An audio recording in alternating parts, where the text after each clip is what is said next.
I don't know what else to say other than I was able to have like Christmas with Freedom. my family and freedom and literally sleep. Welcome to Workflows, presented by imagen-ai. Workflows is a podcast about saving you time and money in your photography business. Hear from people just like you. Put down that camera for a little, connect the headphones, and get to work with Workflows. Welcome to episode 4 of the Workflows podcast. My name is Scott Wyden-Kivowitz, and today, we are talking with imagener Neva Sullivan. Neva is an award-winning and nationally published wedding and couple photographer based out of Washington, D.C.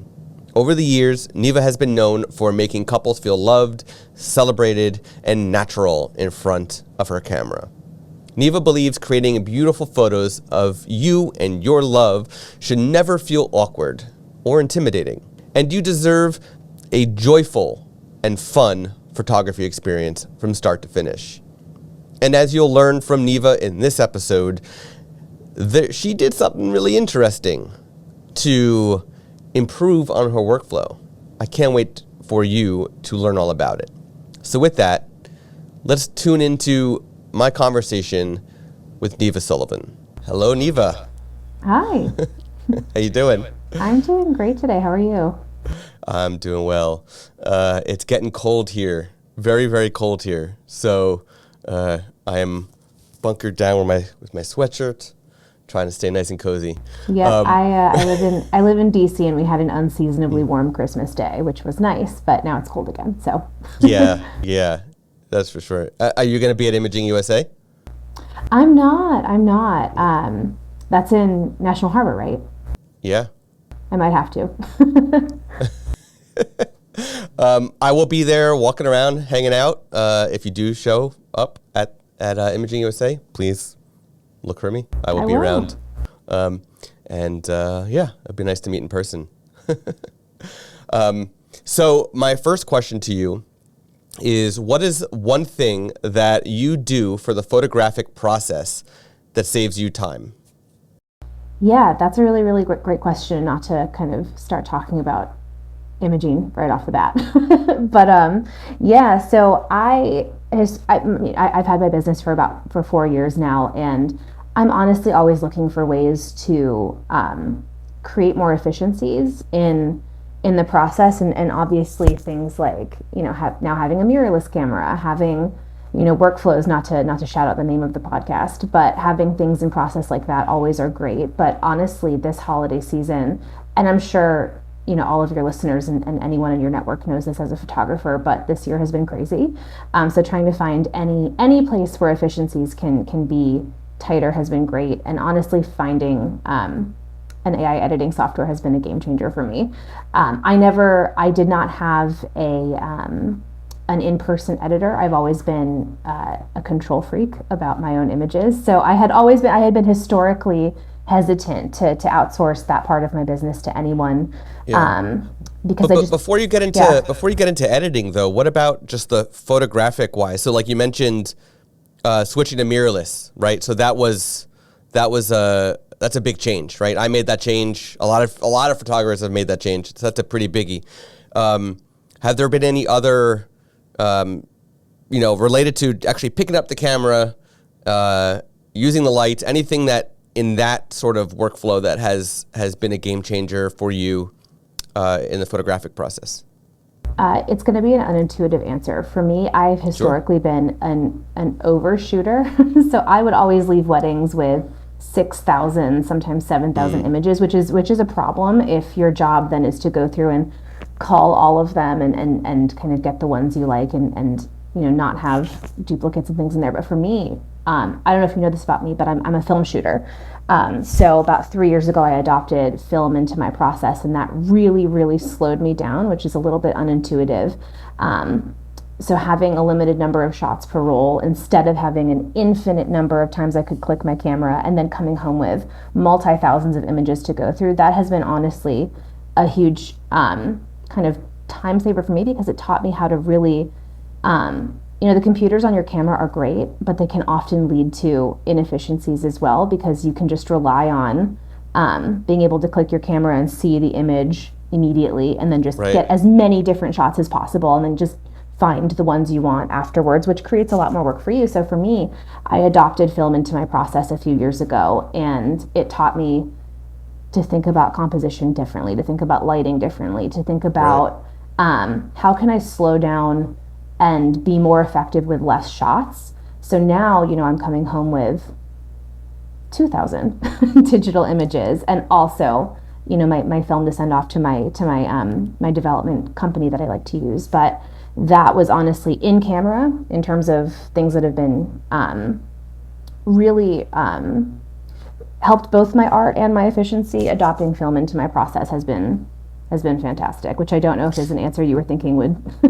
I didn't. Yeah, Yeah. it's interesting because you really did. You went like to something that typically would actually make your process Harder. more time consuming, and in fact, it actually made your process easier because you were an overshooter.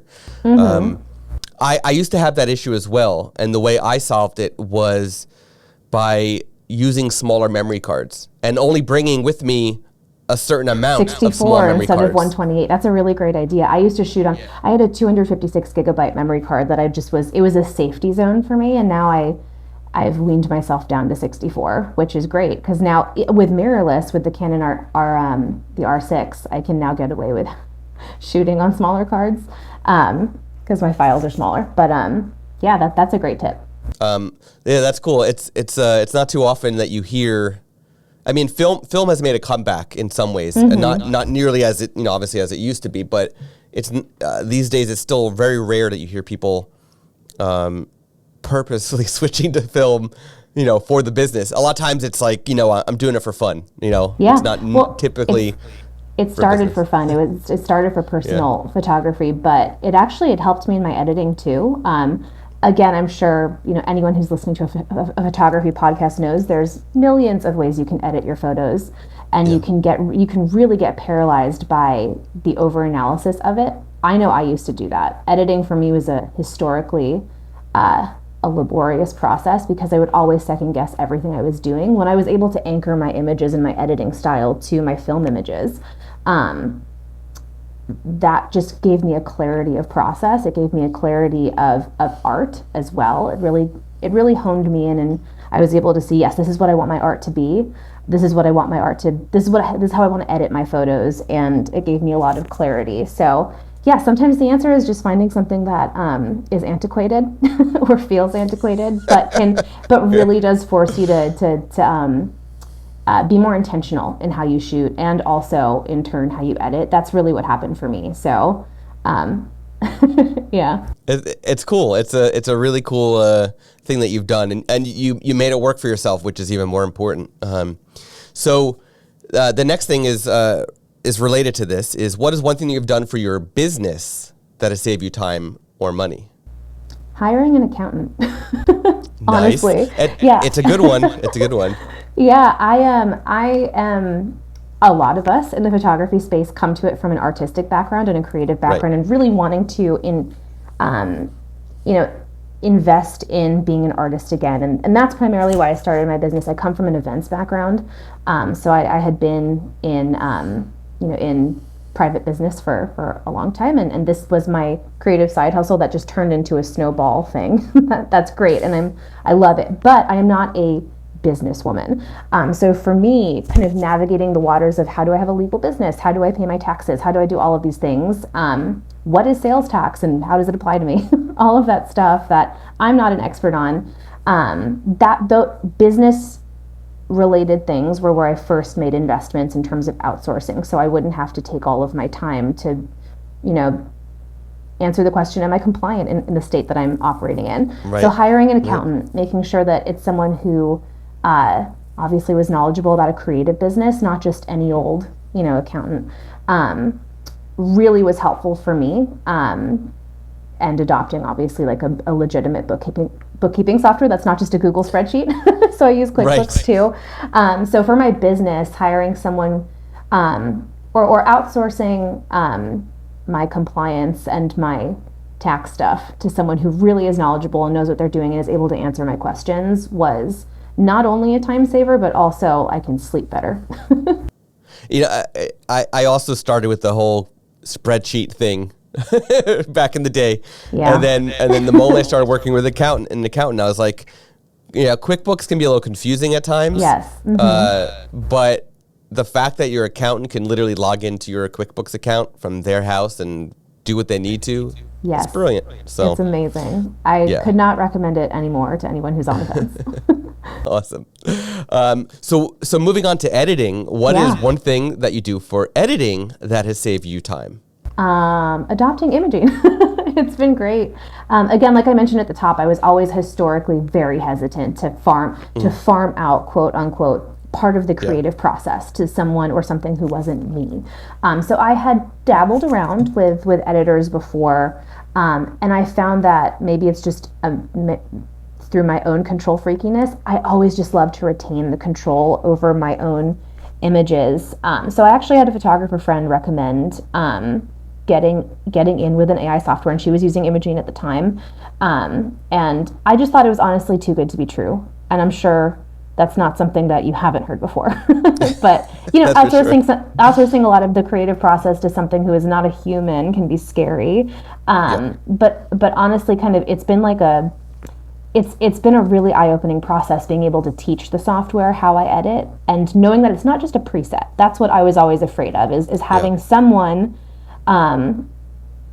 start with a preset and just slap that on to all of my images. And then I would have to go through everything and re-edit it again, based on the lighting, based on all of these different factors that, again, humans are busy. And, for me, the idea of doing that was always a little scary. So the first time I got an album back with Imagen, I was honestly super blown away. So all of my November and December weddings, once I adopted the software, were edited through that, and I think they were all delivered within 2 weeks. And my contracts say 8, so it was a really awesome way, and particularly this holiday season, to over deliver for clients. I was not anticipating being able to do that, but honestly, it's truly transparently been a huge game changer for me, being able to teach the software how I edit. And then just see all of that come back within like 30 minutes of sending it every time. It's been great. It's interesting that you mentioned being able to over deliver, especially. It's even more important to be able to do that, especially during the pandemic, right? I mean, you've got people who are still sadly depressed and still struggling. A lot of them are still getting sick, and if you could bring a smile to somebody's face sooner than later, that's a fantastic thing. So when you think about it as well, clients, especially if they're active on social media or Instagram, have been hearing nothing but, this season is terrible, this season is overwhelming, this season is daunting, we have so many weddings, we're not doing well. And for quite a bit of time, that's where my mindset was. There was so much happening all at once, and I did not know how I was going to be able to deliver everything that I had committed to because of the pandemic, because of any number of factors. They were not expecting to get their galleries back so fast. And like, I have never seen such happy humans, including myself. Like, it was, we all want to impress. We all want to over deliver. We all want our clients to love us. And that's, at least for me, part of why I love having my business is just to be able to get that positive feedback and to give the gift of memories to clients. That's what it's all about. That's why we're all here. It's not, that's why we do what we do. So at least being able to do that in a way that people were not expecting this year has been great. It's been awesome. It's so nice to hear that the service has been able to not only help you but also help your clients at the same time. It's just, it makes us feel good that it makes everybody else feel good. Yeah, and I mean, and selfishly also opening a gallery that's fully edited and just watching the images like populate in Lightroom is like Christmas Day every time. It's great. Yeah, it really is. Yeah. So we've talked about the photographic process, we've talked about business, we've talked about editing. Now I want to hear, what is one thing that you do after each session, after a wedding, whatever, that increases business? Yeah, so as part of my workflow, I use PickTime for all of my gallery deliveries, and I'm sure you're aware of PickTime, or people use PixieSet. There's any number of software people can use, but I personally use PickTime. And since adopting it, being able to have not just a shop within my galleries, but one that's optimized to, I hate using the word upsell, but show people that they have professional prints they can buy through me. During the gallery delivery process, I populate in a discount code for every single gallery. I make sure they know that their parents can use it. I make sure they know that, any guest they send the gallery to can use it. And I also give it a time limit. I put a 2-week code for each of my sessions when they get delivered. I come from a sales background. I know that humans operate best with deadlines. So giving someone an infinite amount of time where they can use a discount code, they're never going to use it because there's always going to be a better time. So if you give them a deadline and let them know in the gallery delivery process, you have 2 weeks to use this code. I wanted to be sure you were able to print your images. They don't need to be on a hard drive forever, and just really taking the time to make sure that they are aware of that, and also give them a reason to, an emotional reason to. So I always do that. It's really helped my print sales, so that you're not just relying on your package prices. You're giving yourself an additional revenue stream. Also, I allow all of my clients to host their own galleries after a year, so that when the gallery is being set to be taken down or being taken off high resolution image hosting, they get an email that says, "Hey, do you want to host this gallery yourself infinitely forever for this price per year?" It's just a nice additional way to create revenue for yourself, which is awesome. Yeah. Yeah. So for everybody who's listening, you heard her mention that she offers a discount with a 2-week deadline. If you are looking to learn into more of the psychological aspect of that, just look up FOMO, FOMO, or fear of missing out. That is basically the whole concept behind that. And you see it as a consumer, you see it on a daily basis, even if you don't realize you're seeing it. So if you can use things that are impacting you to help your photography business. And one thing I always tell, if I have any mentoring sessions, if I talk to any photographers who are just getting into the business, everyone is always afraid of annoying people. And again, this is my sales background talking. It takes a lot to annoy someone. And we as humans, and I know this in myself, it's a psychological thing. You need touch points. You need reminders that, you can help. We all want to print our images, like every single one of us. I know this as a photographer. I know it as a client I was married myself. We all want to print our images. We just need a push to do it because, again, if I had infinite time, I would never do it. So there's a psychological component to it as well. Yeah. So now's the point where I'm going to ask you something that is a 30,000 foot view down on Earth. Oh, goodness. Can you share an outlined breakdown? You don't have to go into too many details. An outline breakdown of your workflow from lead to delivery. Yeah, it's going to take me a second to think through all of it because when you think about it, there are so many steps in the process. Starting obviously with sales, which is everyone's favorite thing. So I'm happy to do that. So once I encourage any potential client to send an inquiry through my website.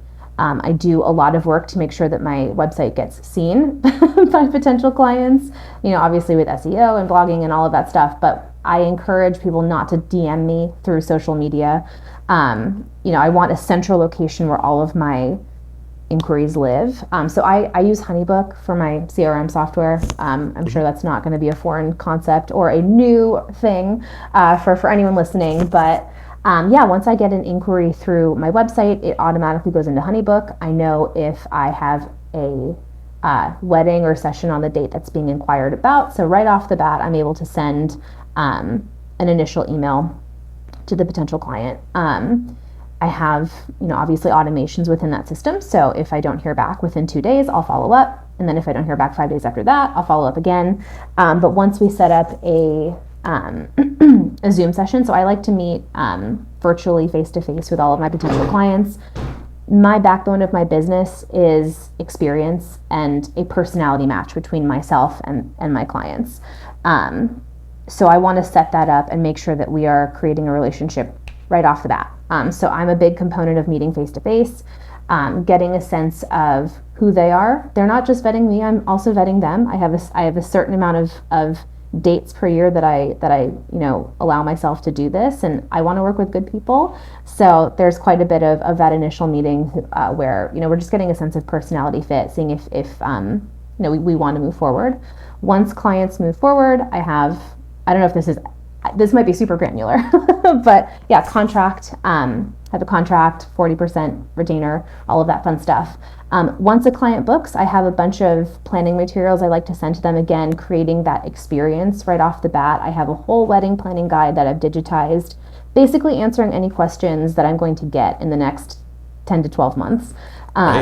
Creating a document with every single frequently asked question I've ever received. And it's a resource for them, but it is also a resource for me, because I don't have to also then field all of those questions randomly over the next, year and a half. So I include a lot of my best practices. I included engagement session planning guide, tips on how to dress, tips on time of day to do your session, times of the year. And again, building wedding timelines with photography in mind. I found that a lot of times when you have a day of coordinator, an event coordinator, sometimes a venue coordinator, they are not thinking about photography. So I encourage all of my clients before we get to their wedding to be thinking of, when is sunset on my day? When should the photographer be eating? It's while you're eating. Like all of these little things that you wouldn't know to think about are in my planning guide. So I'm helping myself by educating at the beginning of the process. From there, engagement session, I like to do walkthroughs for clients that want them at their venues. I like to do phone calls leading up to the event. So I send a really in-depth questionnaire about 3 months prior, basically detailing everything I need to know about the wedding before it's too late, and being able to plan myself, and then send a draft timeline for approval, get all of that done, so that, again, this is a lot of touch points before the wedding, but I tell my clients whenever we're first meeting, I want to have a relationship with you so that I am not a stranger walking into your wedding day. I want you to feel like I'm a friend. Again, backbone of my business is making people comfortable and relaxed, and I want them to get a sense of, this is a friend walking through the door, not just someone with a camera, not just someone who expects you to be pretty or to model for you. My job is to make them comfortable. So all of these steps along the way exist for that. So they know I'm in their corner. They know that I am always here to answer their questions. They know that I am going to make a fool of myself to make them laugh. All of these little things that create a seamless client experience. From there, my dog might start barking. There's a dog walking by. He didn't. He was a good boy. From there, obviously, the wedding day. Most of my weddings are 8 hours. Sometimes we'll have 10. I am a crazy person, and I do a next day sneak peek. So I always call through the entire wedding the morning after a wedding. End of story. I hold myself to that standard because I don't want, again, thousands of images hanging over my head for the next couple of weeks. I like to get that out of the way as soon as possible. So I call through the wedding. I go through and favorite. I use Photo Mechanic, so I go through and favorite all of, maybe 50 to 75 highlight images. Those become the sneak peeks, which then also become the highlight folder on the very top of their gallery when it's delivered, and also my blog post, and also for submissions. So I always use those 75-ish images for the sneak peek, for blogging, for submissions, and all of that stuff. Now that I have as close to foolproof editing process as possible, gallery deliveries used to be a month. They're now two-ish weeks. I do not say that is the standard, but again, I love not having work hanging over my head. So that's kind of the process from initial inquiry through to gallery delivery. And also add that coupon on the gallery email. Can't forget the coupon. Yeah. That's you've got a very structured workflow in place for the entire process. I like that you have everything planned from the beginning, so that like you mentioned, you're fielding all the questions right out of the gate. You're setting the guides and everything, so that not only helps the rest of the process. Yes. For your client, but it also helps you, so that you don't have to keep hopping on phone calls and meetings and stuff with your clients to answer the questions that you already have. So now you can focus on more important things while they're getting their answers at the same time. And I've also found that, I mean, we've all heard client horror stories, photographer horror stories. I have found that a lot of these stories stem from a lack of education for our clients. So things like, they didn't tell me who they wanted in their family portraits, so I didn't know, so we didn't get everybody. Ask about those things. Give them best practices. Like, hey, we should do family portraits immediately after the ceremony, assuming we don't do a first look. But if we haven't done family portraits by the ceremony, make sure your family knows to stay put. Anyone who's going to be in the groupings that we have discussed prior, make sure they know, like tell them at the rehearsal dinner, don't move, don't go to cocktail hour. We're doing family pictures right after. I will have a list, again, through that questionnaire of exactly the names of everyone in the groupings, what those groupings are, who are the top priorities, so that, family portraits don't have to take 45 minutes to an hour. They can take 15 to 20, and then everybody can go get their drinks. But you wouldn't be able to do that if you didn't educate your clients beforehand. So I feel like a lot of times inexperienced photographers or people who are just coming in wanting to create art, I get it, I understand that. But there is a business component. There's a workflow to this as well.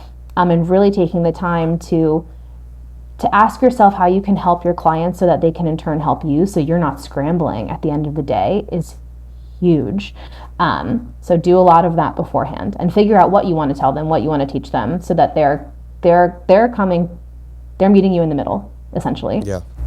I love it. I love that. I love how prepared you are for all of it. It's so good. So my next question to you is very deep in AI. Boy. Yeah, and so this could stump you a little bit, but maybe not. What does the future of artificial intelligence look like to you in the photography industry? Yeah, I'm definitely the worst person to ask about this, because up until a month ago, I did not realize that artificial intelligence had a place in my business right now. Right. So it's a really interesting question. Obviously there are things that the AI can't do yet, brush adjustments, things like that. So just on a very granular level, would love for, at least in AI, editing at least, to be able to kind of continue to hone in, to continue to improve what's already a great starting point. But I honestly don't know. I know that I don't do this yet. I haven't tried, again, because control freak. I haven't tried AI culling. I know that exists. Mm-hmm. I can only imagine that things will continue to get more advanced in ways that I have no idea are going to happen, in ways that I have not anticipated. But I remain, and I think that all photographers, anyone in the industry, needs to remain open to the idea that there can be efficiencies created. There can be non-scary ways to trust different parts of your business to, a machine, as long as you vetted it, given the opportunity to try it out, what could be the harm. And I think that was, for me, there was a lot of initial hesitation to even have this part of my process influenced, at least by AI, and it's been a really positive experience. So for me, while I do not know where AI is going to go, I remain really open-minded to how it can help and change and continue to innovate my business. So I will approach anything without hesitancy next time. Awesome. So earlier you mentioned that you try to educate your clients, even to the point where they should know when sunset is, right? Mm-hmm. The day of their wedding. Oh, yeah. So imagine that in AI, not only is your guide digital, mm-hmm. but maybe it can be modified per client automatically by learning about your client, where they are, telling them sunset for your wedding is this day. There's your CRM tools could really automate this process, really, if they really wanted to get into the AI space and learn about their clients, take the client name, take your default guide that you normally share, and have all these spaces that the AI will automatically fill in for you and for them based on, their phone number, their address, learning, okay, here's where they are. Yeah. Now we know everything else that we need to know to fill in the rest of the data into your guide. I love that. Even just things like email outreach. Because right now, obviously, I mentioned before that, I rely a lot on templates. Honeybook has a great ability to be able to use like templated email outreach for your clients, but even just things like when an inquiry comes in, let's say this is the venue, this is, all of that, maybe even to be able to respond on my behalf or something like that, like as a virtual assistant, something like that. Yeah. So that, again, just creating opportunities for less time to go by where you're not booking something. But yeah, no, that would be awesome. There's so much potential that it's unbelievable. Like even just in all aspects of. Or what I would love? What I would love for an AI to exist in the marketing and sales process. Like obviously right now a lot of us are doing, Facebook ads, Google ads, all of these things, but we all rely on our own brain to be able to tell us who our ideal client is. And, like things like, where do they shop? What do they like to do? What are their activities? All of these things. So it would be really cool for something like, let's say, a Facebook ad or just any way to get your name in front of potential clients to be able to like create more efficiencies there. That would be awesome, because right now that's like my least favorite part of anything is the marketing and sales part. So it would be cool to have AI kind of inject some new life there. But I think the closest thing, I mean, there could be software for that already. I don't know for sure, but I think the closest thing that I could think of would be if you were doing a Facebook ad and you advertise to a lookalike audience, and the lookalike audience is literally a lookalike of everybody who likes your Facebook page. Yeah. Because at that point, Facebook, their AI knows all that data. So the lookalike audience is literally exactly what you want. You just have to tailor it towards, only a lookalike of only people like my page and only in this area, basically. Yeah. We want to filter out my mom as well. She likes my Facebook Neva's page. Yeah. Awesome. So love her, but she's not my ideal client. Yeah. So my last question to you, and again, you're still new to the imagen-ai customer base.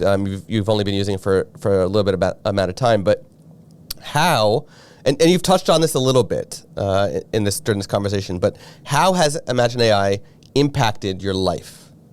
Oh man, I did not think I was going to have a holiday season. Let's put it that way. I'm sure, again, everyone listening to this has had an insane 2021. We're dealing with last year's, full wedding slate happening at the same time as 2022's full wedding slate, and likely all happening within one quarter, maybe a little more than that, from October to December is really when the bulk of our weddings were. I was truly nervous, one, for my mental health this December, because, just physically being at a wedding and physically shooting the wedding is not the battle. Editing afterwards is the battle. So I was really worried at how it looked like that was all going to pile up all at once. Again, without being like, I'm an Imagen salesperson, which I'm not. I'm just a happy customer, happy client. It really I was able to deliver every single one of my November and December weddings by December 10th. I was able to take the rest of the month off. And I cannot, that is, I don't know what else to say other than I was able to have like Christmas with my family and freedom and literally sleep. To have that when you thought you were not going to have that. It's one thing to be like, I have customized my workflow. I know when I'm going to deliver every single one of these galleries. But this year was really intense and really intimidating. To have that sooner than you thought you were going to have, can't speak highly enough of that experience. That's amazing. It makes us feel good that the community is really, gaining time back in their lives and reducing the stress on all sides. And you got to celebrate the holidays, which is really nice. And 10 out of 10 would recommend that. So you're, this episode's going to be out in 2022 already, but you're now, we're recording this on December 28th, 2021. We're so close to the new year, and now you're going into 2022 knowing you get to celebrate the ball dropping. Yes. So, which is a nice thing. Yeah. Well, also, I would have been intimidated by this 3 weeks ago, but my very first wedding weekend of 2022 is a doubleheader, which we don't love doubleheaders, but we can do them. Now I know that I at least have something in place. I have a workflow in place where the editing part of it is not the scary part. So that's great. That's so good. Hopefully you share some of those the doubleheader photos in the community. Absolutely. When you have them. So where can the listeners learn more about you, connect with you, and of course see your beautiful photographs? Yeah, so I am at Neva Sullivan Photography just about everywhere. My website is nevasullivan.com, very easy. At Neva Sullivan Photography on Facebook, at Neva Sullivan Photography on Instagram. You can find me in all of those places. Awesome. We'll be sure to link to your website in the show notes so everybody can definitely check you out and see your work. Thank you, Neva, for joining me today on the podcast. We were very happy to have you on, and I look forward to seeing more of what you do with our software and just in general in the community. Thank you so much for having me. It was great. Thank you, Neva, for that incredible conversation, for sharing your insights into your workflows. We covered a lot of topics here. We covered a lot of range in your photography business, and it's very exciting of everything you're doing, and I can't wait to see more of it. So if you like this episode and you want to see the show notes, you want to learn more about Neva, go to imagen-ai.com/podcast, and don't forget to join myself and Neva in the imagen-ai community. You can go to imagen-ai.com/community to join. We can't wait to see you there. You've been listening to Workflows presented by imagen-ai. To see the show notes and everything referenced in this episode, please go to imagen-ai.com/podcast.